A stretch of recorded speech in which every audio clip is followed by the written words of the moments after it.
Okay, 1 Kings chapter 6. Solomon is building the temple, and we get to learn more about that today. This is an important point that I wanted to bring up with this because this chapter marks the construction of the Temple of Solomon. So this is the first time in history that we have, at least in the recorded history we have, that a temple to God was actually built permanently. We hear of the stories of Moses going up to the mountain. Noah and Enoch and other people went up to the mountain to worship God and to gain revelations from God and communicate with him. There is probably a temple in Zion, the city of Enoch, but we just don't have a ton of details on that one in the Old Testament. But outside of that, we don't have any temple recorded as far as a permanent structure. Now, there is the tabernacle of Moses that Israel has been using for a long time, hundreds of years. But that was meant to be a traveling tabernacle, and so they used it in the desert for 40 years as they wandered, and then it basically eventually stayed in, I believe it was Hebron in Jerusalem, or not in Jerusalem, but near Jerusalem in Israel, basically. And that's where it stayed until Solomon decided to build this temple, basically. And of course, David wanted to build it, but wasn't allowed to. So this is a very important historical moment that the construction of King Solomon's temple happens. So I want you to understand something here. This marks the beginning of what is known in archaeological history and even in Jewish history, what's known as the First Temple period. So from this chapter on, for most of the rest of the Old Testament is known as First Temple history. And the First Temple history starts around this time that Solomon builds this temple, and then it goes up until about 586 BC. Now, why 586 BC? Because that is when Babylon came in and destroyed Solomon's temple. That was also the beginning of the Book of Mormon time frame as well. So from now to the destruction of Jerusalem, when Nebuchadnezzar comes in and destroys everything, that is the First Temple period. So sometimes when you're studying ancient writings or ancient history, you'll hear this comes from the First Temple period.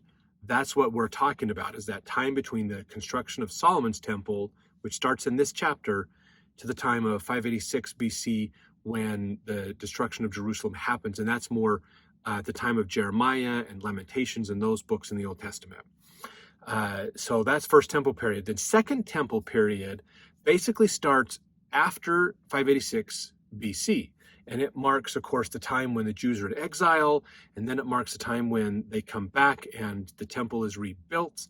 With Hezekiah and them, they go to rebuild the temple and things. And Zerubbabel basically makes a temple.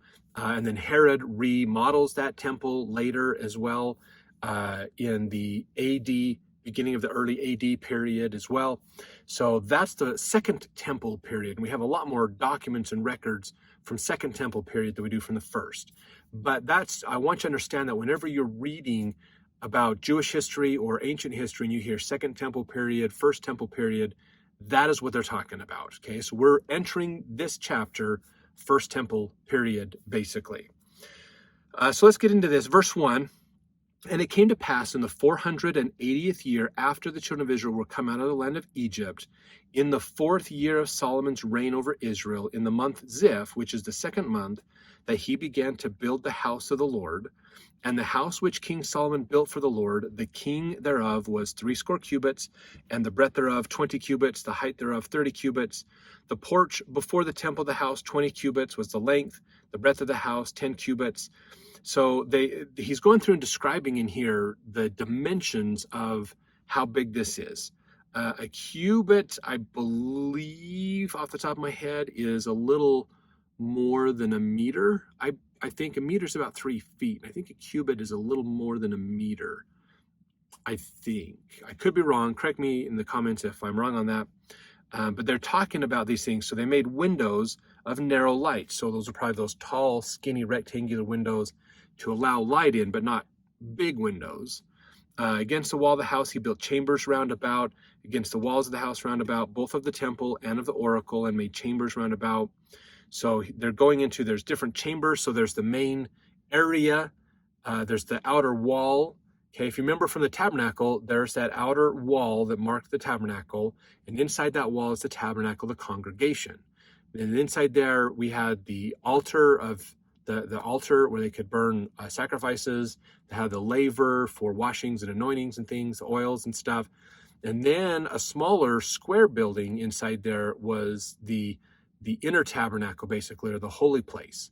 And that's where the shewbread was, and the altar of incense, those kinds of things were. And then that was even broken in half to a smaller room that was the most holy place, or the Holy of Holies, where the Ark of the Covenant was.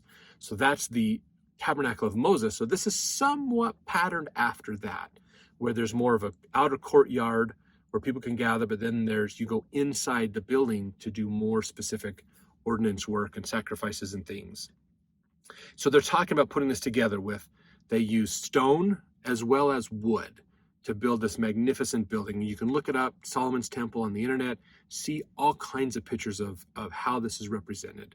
Basically, it was a pretty magnificent place to be. It's interesting, it says, the house, verse 7, and the house, when it was in building, was built of stone, made ready before it was brought hither, so that there was neither hammer nor axe nor any tool of iron heard in the house while it was in building. So that tells us they hewn the stone, they carved it, they cut it, they had it ready. So they didn't bring it to the on site and then shave it out and scrape it off and do everything. They didn't do that. They did that off-site, brought the finished product in just to put it in place, basically. So it wasn't necessarily, they didn't bring in big rocks, then cut them down and chisel them out on location to fit the spot they needed. They did all that off-site, then brought them on to put them into place, basically. Verse 8, the door for the middle chamber was in the right side of the house, and they went up with winding stairs into the middle chamber, and out of the middle into the third. So he built the house and finished it, and covered the house with beams and boards of cedar. When they built the chambers against all the house, 5 cubits high, they rested on the house with timber of cedar. And the word of the Lord came to Solomon. So this is verse 11, modern revelation. The word of the Lord came to Solomon, saying, concerning this house which thou art in building, if thou wilt walk in my statutes and execute my judgments and keep all my commandments to walk in them, then will I perform my word with thee, which I spake unto David thy father. And I will dwell among the children of Israel and will not forsake my people Israel. So Solomon built the house and finished it.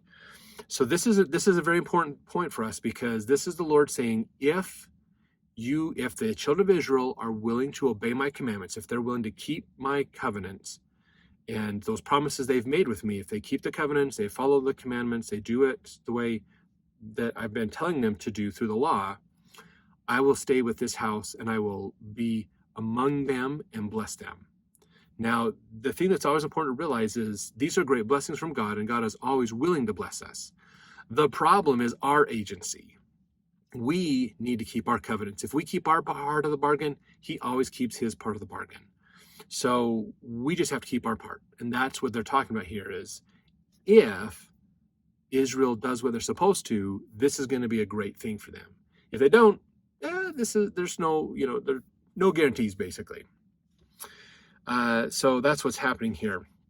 So the next several verses go into, again, the building of it, how they carved it out, they put it all together, they made it work out, assembled it on site, put it all in place. And the oracle, verse 19, the oracle he prepared in the house within to set there the ark of the covenant of the Lord. So again, this is the inner chamber, so not part of the outer chambers, but more of an inside, a room inside the bigger rooms, basically, is where this room called the oracle is going to be.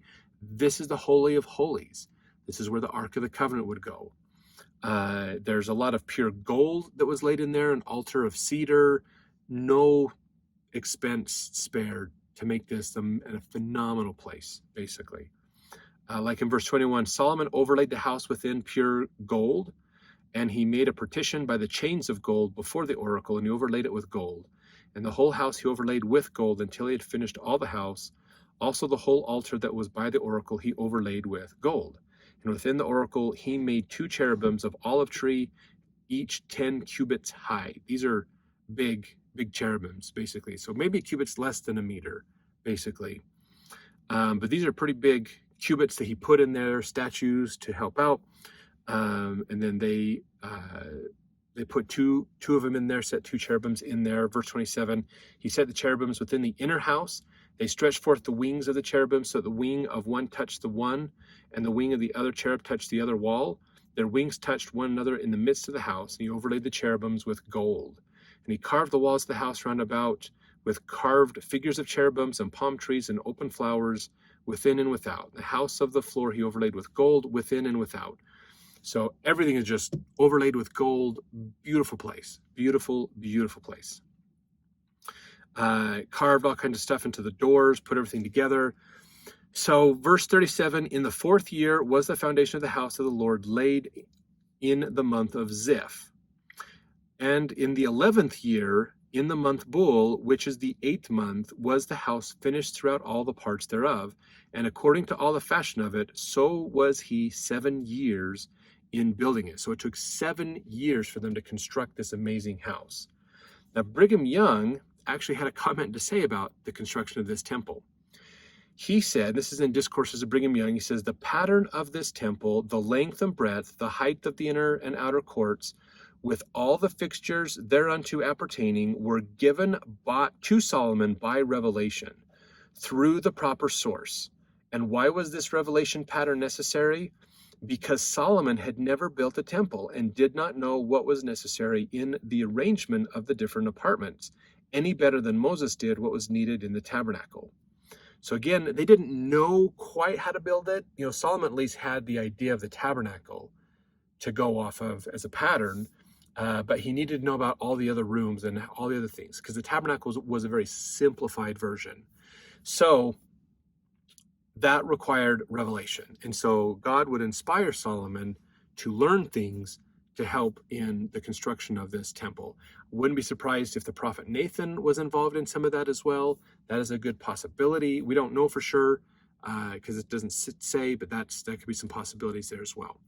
So finally, the temple is built. We are in the first temple, beginning of the first temple period of history for ancient history and Jewish history. So that's just a good thing to think about. And we're going to continue to move forward to learn what happens with Solomon and Israel during this first temple period.